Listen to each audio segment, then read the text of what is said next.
Students के साथ, जो हमारे बच्चे हैं, हमारे युवा हैं, हमारे देश के भविष्य हैं, उनकी बात सुनने में क्या हर्ज थी। वो एक जेन्युइन इशू को लेके प्रोटेस्ट कर रहे हैं।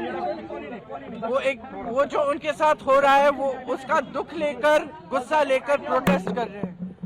तो जो उनके रिप्रेजेंटेटिव्स हैं, हम सारे, हमारी जिम्मेदारी बनती है कि उनकी आवाज हम ऊंची करें और उनकी आवाज हम बुलंद करें और उनके सपोर्ट में हम खड़े हैं, क्योंकि उनके साथ जो कल हुआ वो एकदम गलत हुआ। ये एक लोकतंत्र है, it's a democracy. In a democracy, right to protest, it's a fundamental right. Nobody has the right to protest.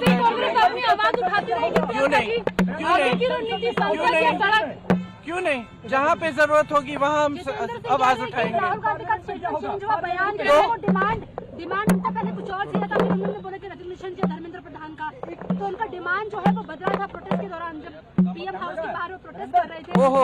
गए वहाँ तो उन्होंने बोला कि उनका डिमांड पहले कुछ और था, फिर डिमांड चेंज हो गया। हमारे डिमांड बहुत स्पष्ट है और हम शुरू से ये डिमांड कर रहे हैं।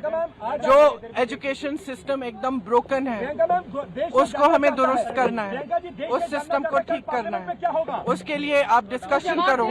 आप धर्मेंद्र प्रधान, आपको या तो मेरी बात सुनिए, आप के बारे में धर्मेंद्र प्रधान जी को रिजाइन करना है, एक डिस्कशन होना चाहिए पार्लियामेंट, और जो स्टूडेंट्स प्रोटेस्ट कर रहे हैं उनकी सुनवाई होनी चाहिए। हम कहते हैं, हम पार्लियामेंट में हम क्या कर रहे हैं, कौन सी बिल आ रही है, फिर से वंदे मातरम की इज्जत की बिल आ रही है। क्या मतलब है इसका? क्या मतलब है इसका?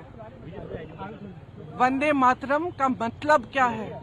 अपनी मातृभूमि के लिए, अपनी मातृभूमि की इज्जत। तो ये क्या है? हमारी मातृभूमि लोकतंत्र है। ये बच्चे कौन है? इन्होंने तो डाला है हमें संसद में, इन्हीं के तो वोट से हम पहुंचे हैं संसद में।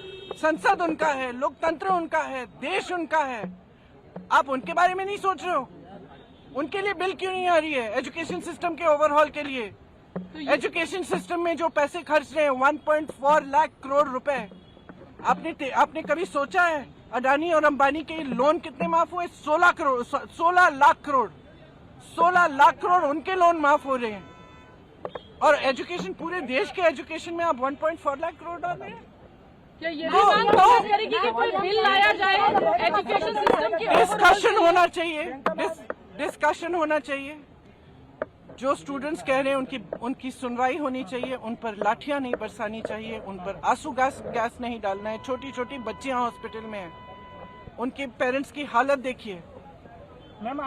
और आप लोगों की जिम्मेदारी बनती है, आप लोगों की जिम्मेदारी बनती है कि आप स्टूडेंट्स की आवाज उठाएं, आप इस मुद्दे को उठाएं और आप देश को सच्चाई दिखाएं।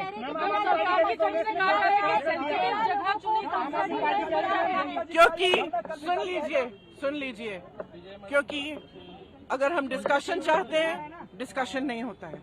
अगर एलओपी पार्लियामेंट में कुछ कहना चाहते हैं, वो नहीं होता है।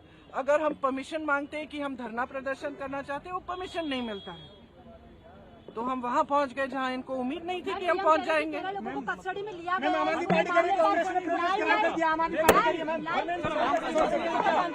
मोठं विधान केलेलं आहे शिक्षण व्यवस्था सुधार आणि धर्मेंद्र प्रधान, केंद्रीय शिक्षण मंत्र्यांचा राजीनामा मला हवाच आहे।